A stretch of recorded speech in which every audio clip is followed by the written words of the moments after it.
Lain, saudara, serangan Israel di lingkungan Sijayah, Gaza menghancurkan bangunan tempat tinggal dan mengubur lebih dari 300 orang di bawah reruntuhan bangunan. Serangan udara Israel menghancurkan satu blok gedung apartemen di lingkungan Sijayah, Gaza. Serangan tersebut menghancurkan sekitar 50 bangunan tempat tinggal. Lebih dari 60 orang tewas dan 300 orang terkubur di bawah reruntuhan bangunan. Militer Israel menyatakan pihaknya telah membunuh seorang komandan batalion Hamas di daerah tersebut, namun tidak memberikan rincian mengenai operasi tersebut.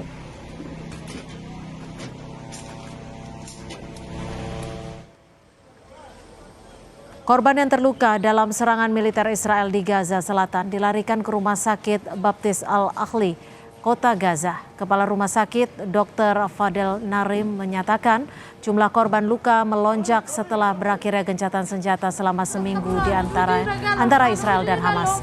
Israel mengalihkan serangannya ke bagian selatan wilayah Gaza karena yakin pemimpin kelompok militan Hamas bersembunyi di selatan Gaza.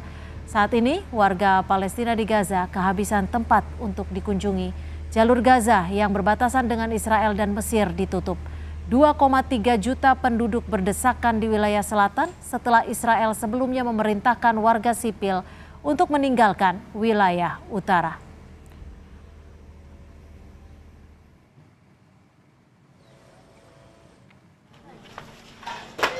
Beberapa warga mencari barang berharga dan beberapa barang yang hanya bisa diselamatkan dari reruntuhan dekat gedung apartemen di Khan Yunis, Gaza.